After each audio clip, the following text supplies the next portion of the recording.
اعوذ باللہ من الشیطان الرجیم بسم اللہ الرحمن الرحیم الحمد للہ رب العالمین والصلاة والسلام علی سید المرسلین شفیع المذنبین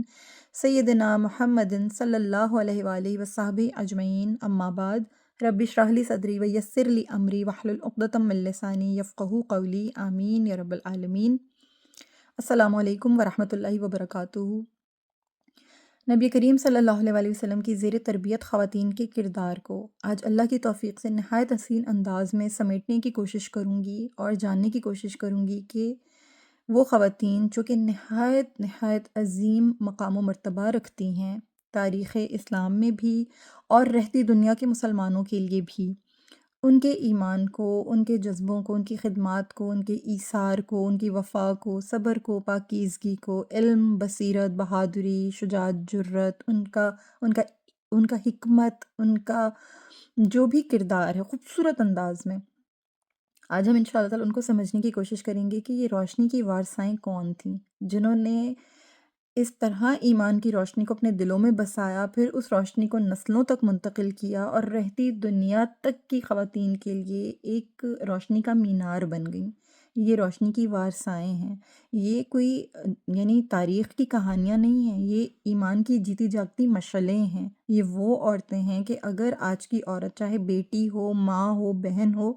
ان عظیم ہستیوں کے کردار سے فیضیاب ہوگی تو اپنے گھر کو، معاشرے کو، امت کو منور کرے گی اور خود بھی روشنی کی وارثہ بن جائے گی۔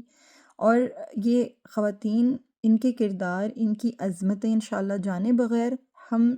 اس مقام و مرتبے کو شاید چھو بھی نہیں سکیں گے۔ تو آج کوشش کرتے ہیں کہ ان خوبصورت خواتین کو جو کہ روشنی کی وارثائیں ہیں، نبی کریم صلی اللہ علیہ وآلہ وسلم کی زیر تربیت خود کفیل خواتین ہیں، ان کی شخصیات کو سمجھنے کی کوشش کرتے ہیں، ان کی خدمات کو جاننے کی کوشش کرتے ہیں اور ان کا جو مقام ہے، ان کا جو مرتبہ ہے، اس سے تعلیم حاصل کرنے کی کوشش کرتے ہیں اور دیکھتے ہیں کہ اسلام کتنا خوبصورت مذہب ہے اور خواتین کو جو خصوصی طور پر رسول اللہ صلی اللہ علیہ وآلہ وسلم کی زیر تربیت خود کفیل ہوئی ہیں، کیا تعلیمات عطا ہو رہی ہیں۔ اللہ تعالیٰ اس کو سیکھنے کی ہمیں توفیق عطا کرے، سمجھنے کی توفیق عطا کرے، آمین یا رب العالمین۔ دیکھیں، اسلام نا ایک فطری سا دین ہے اور بالکل اس میں جو معاشرہ ہے، آپ جانتے ہیں کہ اس کا نیچرل سٹرکچر دو شعبوں پر مشتمل ہے۔ ایک ہوتا ہے خانگی شعبہ جو کہ انٹرنل پرسنل انسان کی جو گھریلو زندگی ہے اس سے متعلق ہے، دوسرا تمدنی شعبہ ہے جو بیرون خانہ کے تمام تر امور ہیں اور حصول معاش ہے وغیرہ، اس کی تمام ذمہ داری مرد کے سپرد کی گئی ہے، اور جو اندرون خانہ کا تعلق ہے، جو انٹرنل لائف کا تعلق ہے، جو ہماری خانگی زندگی ہے، وہاں عورت کو گھر کی مالکہ قرار دیا گیا ہے۔ اس کی ذمہ داریوں میں مرد کے کمائے ہوئے مال سے اس کے گھر کا انتظام کرنا، پورا اس کو منظم انداز میں خرچ کرنا، استعمال کرنا، سنبھالنا، پھر مرد کے لیے سکون مہیا کرنا، اس کی خدمت کرنا، اس کے بچوں کی صحیح پرورش کرنا، نگہداشت کرنا اور جتنے بھی امور خانہ داری ہیں ان کو خوبصورت انداز میں سر انجام دینا شامل ہے۔ عورت پر ان تمام امور کی ذمہ داری کے بارے میں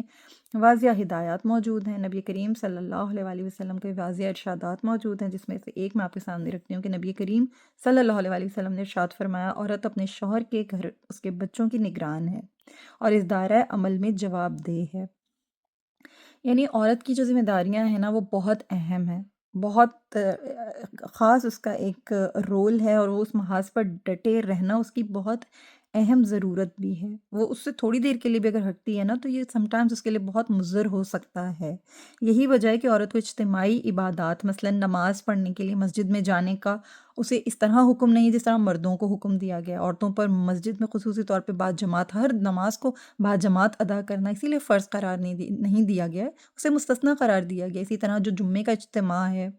اگر سہولت سے جا سکتی ہے تو بسم اللہ، نہیں جا سکتی تو اس پہ مرد کی طرح فرض نہیں ہے۔ اسی طرح نماز جنازہ میں شامل ہونا مرد کی طرح اس کے اوپر عین فرض نہیں ہے، واجبات میں نہیں ہے اس کے۔ ہاں، اس کو اگر سہولت ہو تو وہ ضرور ان مقامات پر جا سکتی ہے، شامل ہو سکتی ہے، مگر مستثنیٰ ہے، استثناء حاصل ہے عورت کو۔ یہی وجہ ہے کہ اس کی جو گھر کی ذمہ داریاں نا وہ بھی ایک محاذ کی طرح ہیں، وہ ڈٹی ہوئی ہے اس محاذ پر، اور سمٹائمز ان ذمہ داریوں کو چھوڑ کر نکلنا، جانا، شامل ہونا اس کے لیے آسان نہیں ہوتا ہے، لہٰذا اسلام نے اس کے ساتھ نرمی کا معاملہ فرمایا ہے۔ پھر اسلام نے جو بنیادی طور پر کسب معاش کی ذمہ داری نا وہ مرد پر رکھی ہے۔ اس کے باوجود بھی اگر حالات و واقعات ایسے ہوں اور حالات و واقعات کی مناسبت سے یہ ذمہ داری عورت پر آ جائے تو اسلام نے اس کو ممنوع قرار نہیں دیا ہے، اس کی اجازت دی ہے کہ وہ معاشی جد و جہد کر سکتی ہے، اور اس کو کسی قسم کی پابندی یا کسی قسم کی اس کے سامنے روک یا کسی قسم کی ٹوک ہمارے دین کا مزاج نہیں ہے۔ ہمارا معاشرہ اگر اسلام کو بھرپور انداز میں اپنائے گا، اس کی تعلیمات کے زیر اثر آئے گا، تو اسے احساس ہوگا کہ جو خواتین ہیں وہ اپنی عزت و عظمت کو اور اپنی جو بھی ان کی جو مخفی صلاحیتیں ہیں ان کو سمجھتے ہوئے ان کو اجاگر کر سکتی ہے، اپنے حدود و قیود میں رہتے ہوئے وہ حد المقدور جد و جہد کر سکتی ہے کہ اپنی معاشی ضروریات کو پورا کرے اور معاشرے کے لیے، سوسائٹی کے لیے ایک بہت پروڈکٹیو ہیومن بینگ بن کے سامنے آئے، اپنا بھرپور کردار ادا کرے۔ اسلام نے عورت کی جد و جہد کو صرف علم و فکر کے میدان تک محدود نہیں رکھا ہوا ہے، بلکہ اس کی پرواز عمل کے لیے بہت وسیع تر فضا میں پرواز اس کو عطا کی جا سکتی ہے، یعنی عورت پرواز کر سکتی ہے، بہت وسیع ہے وہ فضا، مہیا کی ہے اسلام نے اس کو۔ ایسا نہیں ہے کہ عورت جو ہے وہ صرف اور صرف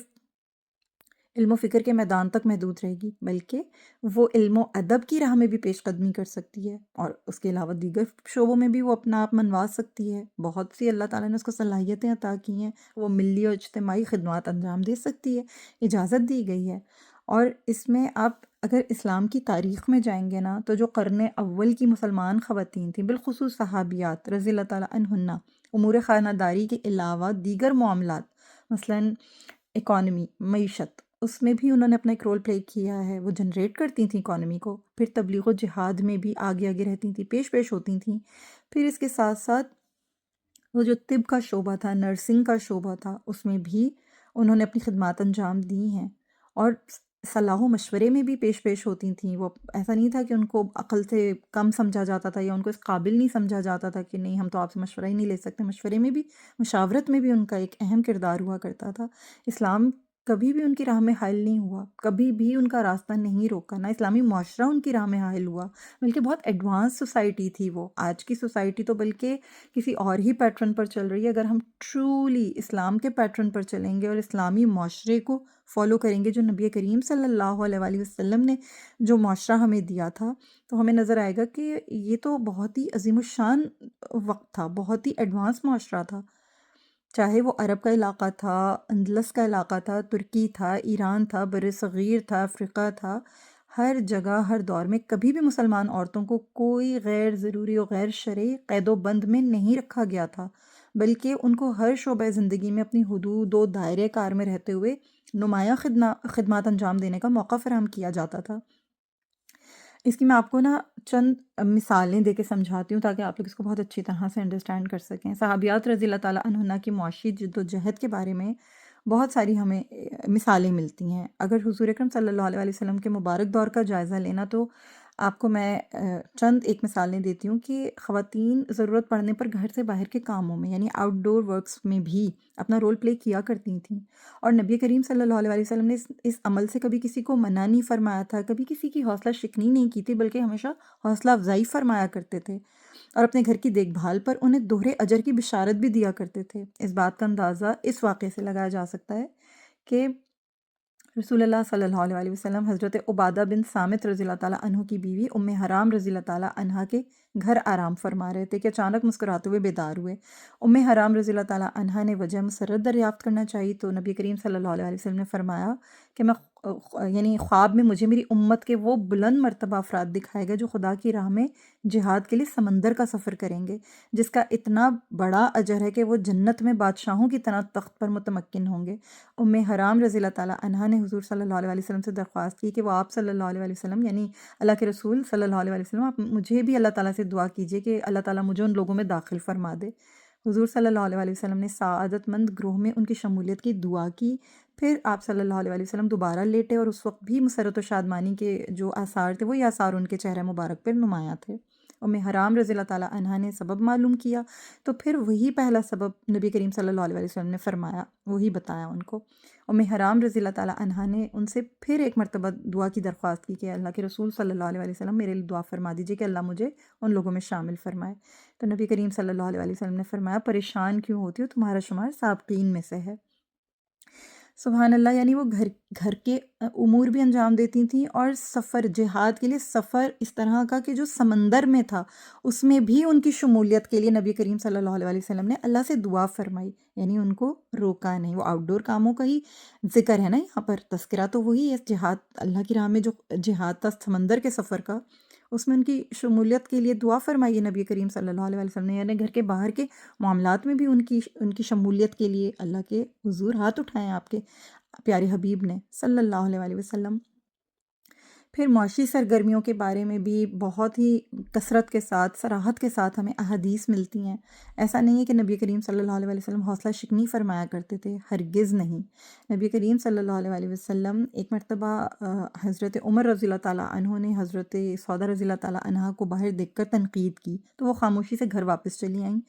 نبی کریم صلی اللہ علیہ وسلم سے اس بات کا تذکرہ کیا تو اس کے فوراً بعد آپ صلی اللہ علیہ وسلم پر نزول وحی کی سی کیفیت ہو گئی۔ جب یہ کیفیت ختم ہوئی تو آپ صلی اللہ علیہ وسلم نے فرمایا، بے شک اللہ نے تمہیں گھر سے باہر اپنی ضروریات کے لیے نکلنے کی اجازت دے دی ہے۔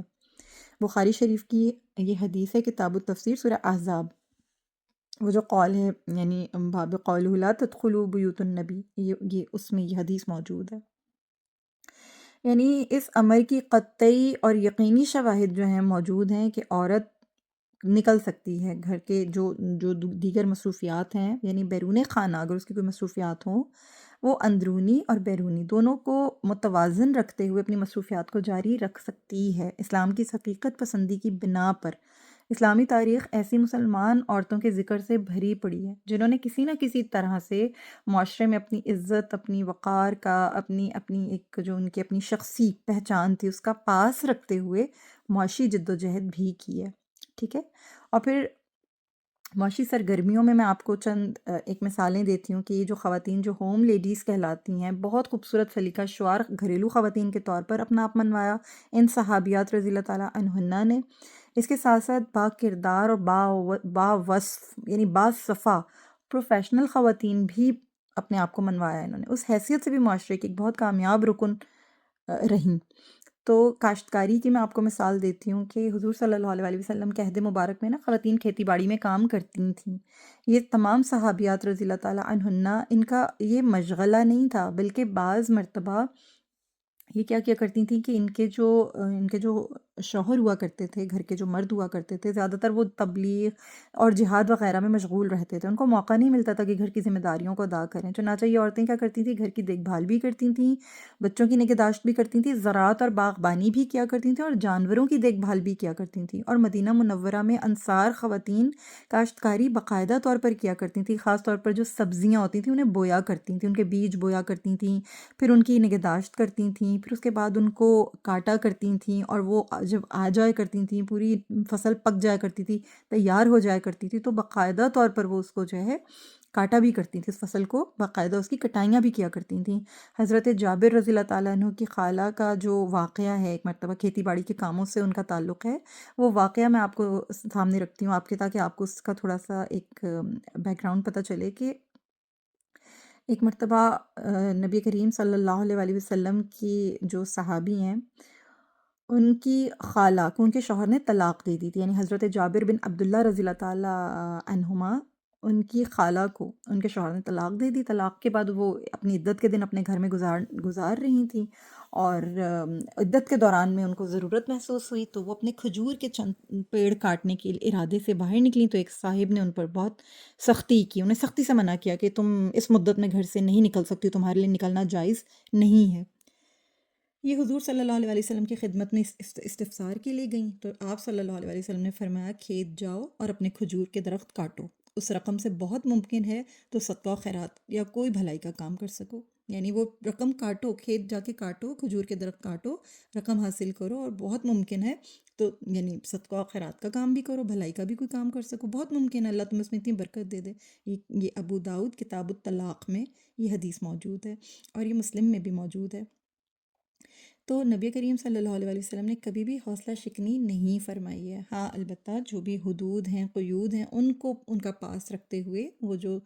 تمام تر باتیں ہیں، جو تمام تر مصلحتیں ہیں، ان کو سامنے رکھتے ہوئے بروئے کار لاتے ہوئے اجازت مرحمت فرمائی ہے نبی کریم صلی اللہ علیہ وسلم نے۔ پھر اسی طرح سے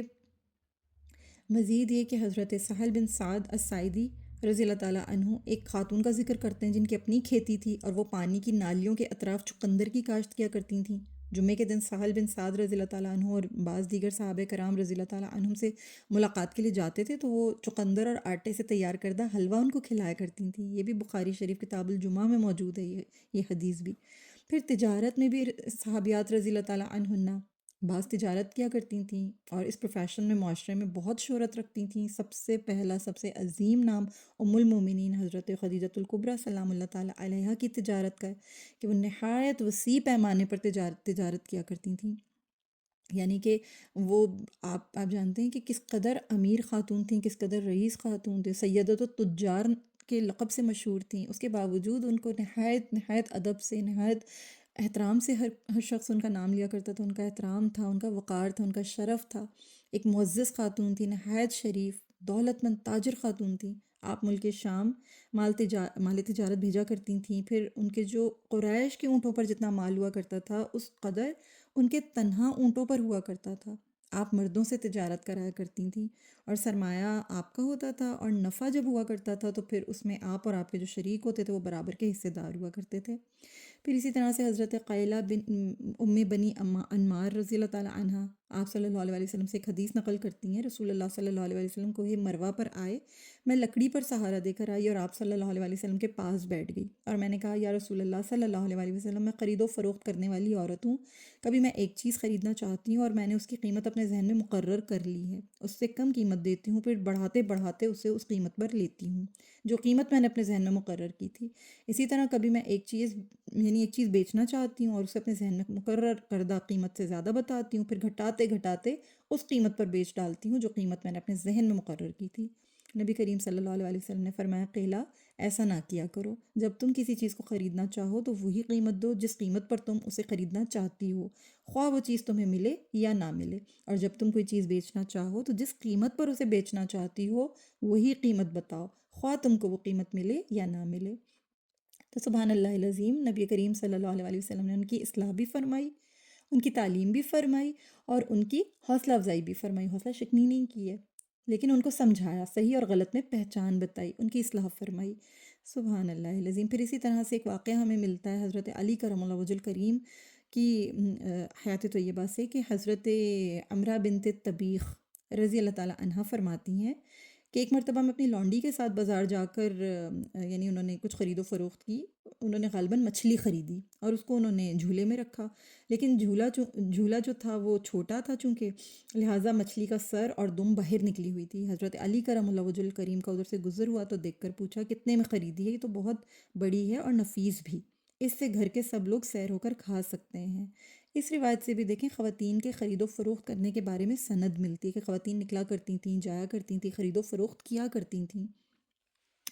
پھر اسی طرح سے میں آپ کو صنعت و حرفت یعنی خیاطت، جسے سلائی کڑھائی کہتے ہیں نا، جسے سٹچنگ وغیرہ اور سوئنگ وغیرہ، وہ سب اس شعبے میں بھی خواتین کا ایک رول ہوا کرتا تھا۔ حضرت فاطمہ بنت سبیہ رضی اللہ تعالیٰ عنہا کے تذکرے سے پتہ چلتا ہے کہ انصار کی عام عورتیں سلائی کا کام کیا کرتی تھیں۔ حضرت عبداللہ بن مسعود رضی اللہ تعالیٰ عنہ کی بیوی صنعت و حرفت سے واقف تھیں، اس کے ذریعے اپنے اور اپنے خاوند اور بچوں کے اخراجات بھی پورے کیا کرتی تھیں۔ ایک دن نبی کریم صلی اللہ علیہ وسلم کی خدمت میں حاضر ہو کر عرض کیا کہ میں ایک کاریگر عورت ہوں، چیزیں تیار کر کے فروخت کرتی ہوں، اسی طرح میں کماتی ہوں، لیکن میرے شوہر اور بچوں ان کے پاس کچھ نہیں ہے، یعنی ان کے پاس کوئی ذریعہ آمدنی نہیں ہے۔ انہوں نے دریافت کیا کہ کیا وہ خرچ کر سکتی ہیں؟ آپ صلی اللہ علیہ وسلم نے جواب دیا ہاں، تم کو اس کا اجر ملے گا۔ سبحان اللہ العظیم۔ پھر حضرت خولہ بنت ثعلبہ رضی اللہ تعالیٰ عنہا سے ان کے شوہر نے ایک مرتبہ غیر ارادی طور پر کہہ دیا کہ آج سے تمہاری حیثیت میری ماں کی سی ہے، جو میں نے آپ کو بتایا نا، جو خواتین آگے پڑھا کرتی تھیں اور بہت زیادہ محنت کیا کرتی تھیں، اپنے شوہروں کے ساتھ بھی یعنی تعاون کیا کرتی تھیں، یہ بھی اسی حوالے سے ہی ایک قصہ ہے۔ حضرت خولہ بنت ثعلبہ رضی اللہ تعالیٰ عنہ، ان کی جو طلاق کا جو قصہ ہے وہ آپ جانتے ہیں کہ وہ قرآن کریم میں بھی اس کے بارے میں آیت جو ہے وہ نازل ہو چکی ہے۔ قرآن کریم میں ایک سورہ ہے، انہی کا تذکرہ ہے وہاں پر، سورہ مجادلہ، اس میں ان کا ذکر ہے۔ تو یہ وہ خاتون ہے۔ تو جب ان کے ساتھ یہ والا معاملہ ہوا تھا نا، تو نبی کریم صلی اللہ علیہ وسلم کے پاس یہ تشریف لائے تھے، اور ان کے شوہر بھی ساتھ آئے تھے، تشریف لائے تھے ایک موقع پر، اور یہ حکم دیا تھا کہ جب تک کہ اجازت نہیں مل جاتی ہے تم اپنی بیوی سے الگ رہ سکتے ہو۔ تو یہ سن کر ان کی بیوی نے کہا کہ اللہ کے رسول صلی اللہ علیہ وسلم، ان کے پاس تو خرچ کے لیے کچھ بھی نہیں ہے، یعنی میں ان پر خرچ کرتی ہوں۔ وہ خرچ کیا کرتی تھیں اپنے شوہر کے اوپر۔ پھر حضرت سبیہ حولہ بنت قیس رضی اللہ تعالیٰ عنہ فرماتی ہیں، ہم عہد رسالت اور شروع یعنی عہد فاروقی کا جو شروع تھا، اس میں مسجد میں آپس میں دوستیاں کیا کرتی تھیں، اور کبھی چرخہ کاٹ لیا کرتی تھیں، اور کبھی بعض عورتیں کھجور کے پتوں سے کوئی چیز بنا لیا کرتی تھیں، تو اس کو بھی بیچا کرتی تھیں، اس سے بھی کمائی ہوا کرتی تھی، اس سے بھی ان کو جو ہے اپنا خرچ ملا کرتا تھا، جیب خرچ ملتا تھا، جس سے وہ اپنے بال بچوں کے اوپر بھی خرچ کیا کرتی تھیں، اور بعض اوقات اپنے جو ان کے شوہر ہوتے تھے ان پر بھی وہ خرچ کیا کرتی تھیں۔ تو یہ عورت کو اعزاز حاصل تھا، ایسا نہیں تھا کہ وہ صرف اور صرف مرد کے اوپر ایک ذمہ داری بنا کر اور اسی کے ذمے سب کچھ ہے، نہیں، اگر خواتین ہاتھ بٹانا چاہتی تھیں تو وہ باقاعدہ طور پر، آزادانہ طور پر ہاتھ بٹایا کرتی تھیں، اور اس پر انہیں اجر کی امید ہوتی تھی، احسان نہیں ہوتا تھا ان کا کوئی۔ پھر اسی طرح سے جو نرسنگ کا شعبہ تھا، یعنی طب اور جراحت یعنی سرجری سے متعلق بھی ہمیں ملتی ہیں بہت ساری مثالیں، جیسے کہ حضرت رقیہ رضی اللہ تعالیٰ عنہا، حضرت عطا رضی اللہ تعالیٰ عنہا، حضرت اسلمیہ رضی اللہ تعالیٰ عنہ، حضرت بنت جہش رضی اللہ تعالیٰ عنہ، حضرت معاذ لیلہ رضی اللہ تعالیٰ عنہ، حضرت امیمہ رضی اللہ تعالیٰ عنہ، حضرت زیادت ربی رضی اللہ تعالیٰ عنہ، حضرت عطیہ رضی اللہ تعالیٰ عنہ، رفیدہ رضی اللہ تعالیٰ عنہ، حضرت سلیم رضی اللہ تعالیٰ عنہ، یہ تمام خواتین وہ تھیں کہ ان سب کو مہارت حاصل تھی۔ یہ جنگ و امن میں مریضوں کا علاج کیا کرتی تھیں، زخمیوں کی مرہم پٹی کیا کرتی تھیں، سرجیکل اگر کہیں سٹچز کی ضرورت ہوتی تھی وہ بھی کیا کرتی تھیں، یعنی سرجریز بھی کیا کرتی تھیں۔ تو یہ خواتین طبابت و جراحت میں بھی بہت اہمیت رکھتی تھیں، اور ایسے واقعات کثرت سے دور اول کی مسلم خواتین کے حالات میں ملتے ہیں، جن سے واضح ہوتا ہے کہ اسلام کے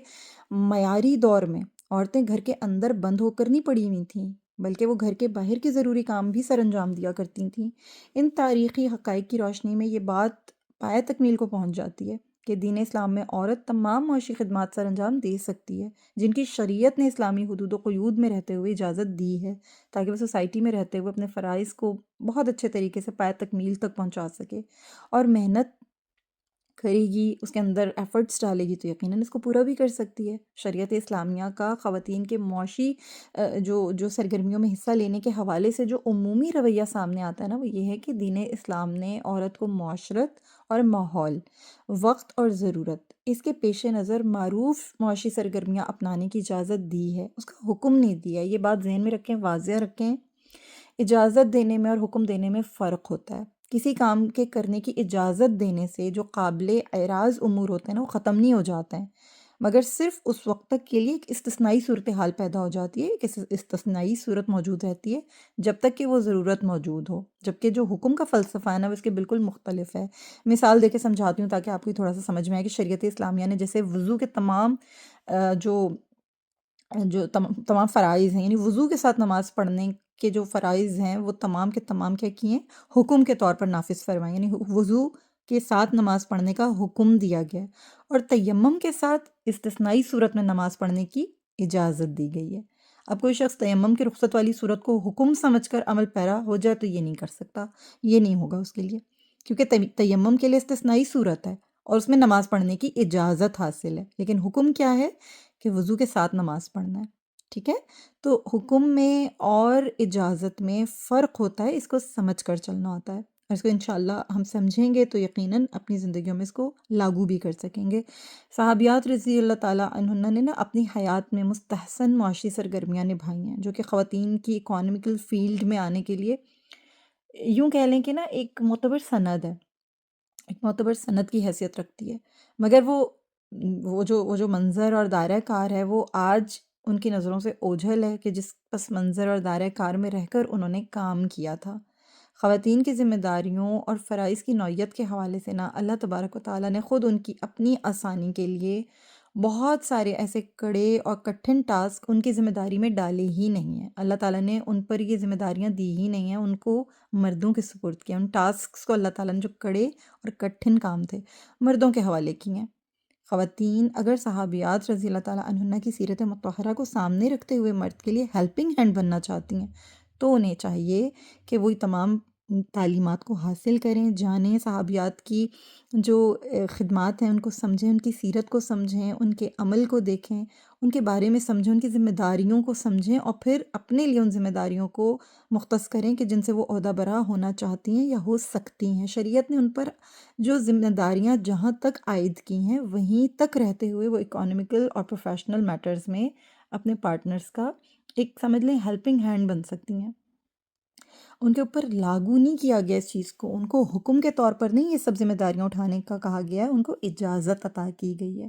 یہ روشنی کی مینارائیں، یہ وہ خواتین ہیں جو اسلام کے ابتدائی دور کی روشن مثالیں ہیں۔ جیسے حضرت خدیجہ کا میں نے بھی آپ سے واقعہ بیان کیا، اپنی دولت اور سکون نبی کریم صلی اللہ علیہ وسلم پر قربان کر دیا، ہر کٹھن لمحے میں نبی کریم صلی اللہ علیہ وسلم کا سہارا بنی ہے، اور ان کو بھرپور تعاون دیا ہے، انہیں سکون عطا کیا ہے۔ اگر آج کی عورت ان سے سبق حاصل کرنا چاہے تو اصل سرمایہ دنیاوی آسائش نہیں ہے بلکہ دین کے راستے میں قربانی ہے، جو خدیجۃ الکبریٰ سلام اللہ تعالیٰ علیہا نے دیے۔ پھر حضرت فاطمہ سلام اللہ تعالیٰ علیہا صبر کی، عفت کی وارثہ ہیں، رسول اللہ صلی اللہ علیہ وسلم کی لخت جگر ہیں، جنہوں نے جنت کی عورتوں کی سردار ہونے کا اعزاز حاصل کیا ہے۔ انہوں نے غربت برداشت کی، انہوں نے چکیاں پیسیں، چکیاں پیس کے اپنی اولادیں پالیں، بڑی کی، مگر شکایت نہیں کی۔ نبی کریم صلی اللہ علیہ وسلم کے زخموں پر مرہم رکھا، ہمیشہ حضرت علی کرم اللہ وجہ الکریم کی راحت کا باعث بنی، تسکین کا باعث بنی، مگر کبھی بھی کسی بھی سختی کو، کسی بھی پریشانی کو ماتھے پہ بل لا کر فیس نہیں کیا۔ ہمیشہ اللہ کی شاکرہ رہیں، ہمیشہ زہد کو اپنایا، ہمیشہ صبر اور عفت کو اپنایا، اسی کو بلند کیا، اسی کی وارثہ بنی۔ سبحان اللہ العظیم، تو اپنی پاکیزگی اور سادگی میں سب سے بلند ہوئی۔ آج کی بیٹیوں کے لیے بھی سبق ہے کہ عظمت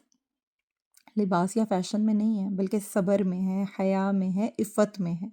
اور اس کے ساتھ اپنے کردار کو امپروو کرنا ہم سب کی ذمہ داری ہے۔ پھر حضرت عائشہ رضی اللہ تعالیٰ عنہ علم اور بصیرت کی وارثہ ہیں۔ حضرت عائشہ رضی اللہ تعالیٰ عنہ نے علم کا ایسا چراغ روشن کیا جو امت کے لیے مشعل راہ ہے۔ ہزاروں احادیث روایت کی ہیں، بڑے بڑے صحابہ، جید صحابہ رضی اللہ تعالیٰ عنہم آپ سے مسائل پوچھنے آیا کرتے تھے۔ آج کی طالبات کے لیے سبق ہے کہ اگر وہ وقت کو علم کے حصول میں لگائیں تو وہ بھی دین کی روشنی کی وارثہ بن سکتی ہیں، علم کی وارثہ بن سکتی ہیں، علم کی روشنی پھیلا سکتی ہیں، دین کی روشنی پھیلا سکتی ہیں۔ جناب عائشہ کا کردار ہمارے سامنے مشعل راہ ہے، کتنی بڑی وارثہ ہیں وہ علم کے حصول کی، علم اور بصیرت کی۔ پھر اسی طرح سے عمارہ حضرت نصیبہ رضی اللہ تعالیٰ عنہ جرت کی، بہادری کی وارثہ ہیں۔ جنگ احد میں جب صفیں ٹوٹ گئی تھیں اور ایک عجیب قسم کی ایک سچویشن پیدا ہو گئی تھی جب دشمن نے دوبارہ سے حملہ کیا تھا غزوہ احد میں،